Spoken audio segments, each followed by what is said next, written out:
Bismillahirrahmanirrahim. Assalamualaikum warahmatullahi wabarakatuh. Alhamdulillahirabbil alamin. Fabihi nasta'inu ala umuri dunya waddin. Assalatu wassalamu ala asyrafil anbiya wal mursalin wa ala alihi wa ashabihi ajma'in. Amma ba'di. Sahabat-sahabatku yang mulia dan dirahmati Allah Subhanahu wa taala. Pada kali ini kita kedatangan berita besar yang menggembirakan kita semua, yakni datangnya bulan Ramadan kepada kita semua. Maka kita wajib bersyukur kepada Allah Subhanahu wa taala yang terus memberikan kita kesempatan untuk tetap bertemu bulan Ramadan pada tahun ini. Sahabatku yang mulia, pertanyaannya, bagaimana cara kita bersyukur kepada Allah Subhanahu wa taala? Apakah dengan beristighfar saja atau mengucapkan hamdalah saja? Tentunya kita semua tahu bahwa bersyukur kepada Allah Subhanahu wa taala adalah dengan menggerakkan hati, lisan, dan anggota badan untuk tetap taat kepadanya dan selalu berbuat kebaikan dengan niat ikhlas karena Allah Ta'ala. Nah, pada bulan Ramadan kali ini, kebanyakan kita itu berpikiran bahwa kita tuh capek, jadi lebih enak leha-leha, santai, bahkan lebih banyak tidurnya.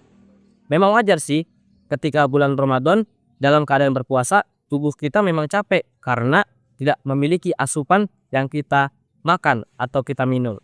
Akan tetapi dibanding dengan kecapean kita itu, alangkah baiknya jika kita berjuang untuk melakukan kebaikan-kebaikan di bulan Ramadan supaya Ramadan yang kita lewati itu tidak sia-sia terlewat begitu saja, akan tetapi menjadi Ramadan yang istimewa bagi kita semua. Jangan sampai kita tergolong kepada golongan yang disebutkan dalam hadis Nabi SAW. Apa hadisnya? Yaitu tammin shaimin laisa lahu min siyamihi ilal ju' wal atash. Artinya ialah betapa banyak orang yang berpuasa akan tetapi ia tidak mendapatkan apa-apa dari puasanya itu, melainkan hanyalah rasa lapar dan dahaga. Rugi banget tuh orang. Mengapa? Karena dia sudah capek-capek 30 hari berpuasa, tetapi hanya mendapatkan lapar dan dahaga yang sabar. Daripada kayak gitu, lebih baik kalian semua dengerin deh tips dari saya. Ada 2 tips yang mau saya berikan supaya Ramadan kita ini menjadi Ramadan yang diisi dengan keistiqomahan dalam berbuat baik. Yaitu tips yang pertama ialah yakin. Keyakinan ialah pangkal perbuatan. Kita harus meyakini bahwa Allah Subhanahu wa taala akan memberikan ganjaran besar terhadap hamba-hambanya yang beramal soleh. Percaya nggak percaya nih, Allah Subhanahu wa taala akan melipat gandakan seluruh amalan-amalan hamba-hambanya yang diniatkan ikhlas karenanya dengan perlipatan cukup hingga 700 kali lipat kebaikan. Sesuai dengan hadis dari Nabi Shallallahu alaihi wasallam yang berbunyi, kullu amali ibni Adam yudha'aku al-hasanatu asyru amzaliha ila sab'i mi'ati di'fil. Rawahu Muslim. Artinya ialah setiap amalan ibnu Adam atau anak Adam itu dilipat gandakan oleh Allah Subhanahu wa taala. Setiap satu kebaikan dilipat gandakan 10 hingga 700 kali lipat kebaikan. Hadis riwayat Muslim. Besar banget gak tuh pahala dan ganjaran yang kita dapatkan hanya dengan melakukan satu kebaikan. Nah, kemudian jika kita ingin melakukan kebaikan-kebaikan tersebut, maka kita juga harus memiliki penunjangnya. Penunjangnya ini ialah tips yang kedua dari saya. Apa itu? Mulailah dari hal-hal yang kecil. Mengapa harus kita mulai dari hal-hal yang kecil? Karena jika kita melakukan kebaikan dari hal-hal yang terkecil, maka otak kita akan merespons bahwa sesuatu yang kita perbuat itu ialah sesuatu yang mudah dilakukan secara terus-menerus. Nah, jadinya otak tuh akan merespon, oh ini nih perbuatan yang mudahlah dilakukan secara terus-menerus, sehingga kita akan menjadi terbiasa untuk melakukannya dan terbiasa sehingga kita membentuk kepribadian yang baik. Akan tetapi jika kita melakukan hal baik itu dari hal yang besar, maka otak kita akan respon, wah ini perbuatan yang sulit dilakukan secara terus-menerus. Jadinya dialah perbuatan besar itu hanya dilakukan secara sesaat, dan itu akan tidak mengubah apa-apa dalam diri kita, karena sesuatu yang dilakukan sesaat tidak akan berbekas pada diri kita.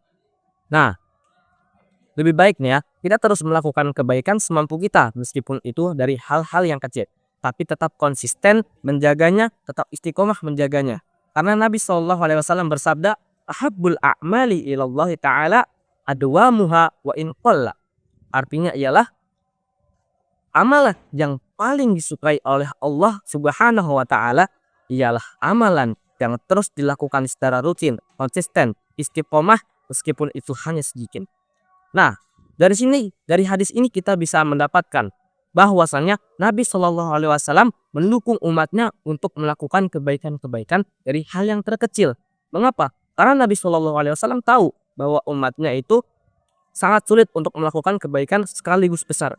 Maka Nabi Shallallahu Alaihi Wasallam memberikan petunjuk kepada kita bagaimana cara kita tetap konsisten dan istiqomah dalam kebaikan, yaitu dengan melakukannya secara sedikit demi sedikit, kecil-kecil, nanti akan menjadi besar. Sesuai dengan peribahasa yang kita kenali, sedikit demi sedikit, lama-lama menjadi bukit. Nah, kalau mau dimisalkan supaya gampang ya, misalkan di bulan Ramadan kalian infak saja 1.000 setiap subuh.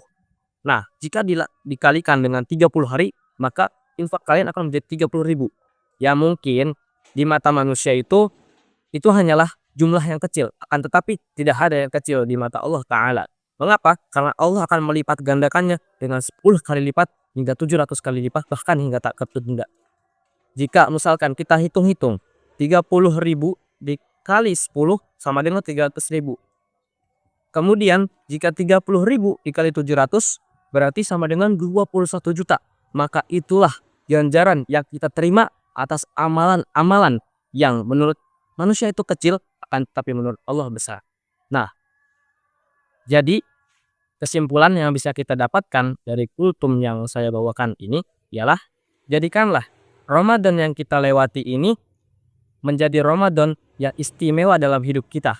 Jangan biarkan Ramadan itu terlewat dengan sia-sia. Akan tetapi isilah dengan kebaikan-kebaikan yang mampu kita lakukan secara terus-menerus dan konsisten. Hingga nanti di penghujung Ramadan kita menjadi pribadi-pribadi yang berubah menjadi ke arah yang lebih baik dan menghasilkan pribadi-pribadi yang baik hingga masa yang mendatang. Mungkin cukup sekian kultum singkat yang bisa saya bawakan ini. Jika ada perkataan yang salah atau beberapa perkataan yang agak terbelit, mohon dimaafkan karena itu kekurangannya dari saya. Kurang lebihnya mohon maaf. Billahi taufiq wal hidayah. Wassalamualaikum warahmatullahi wabarakatuh.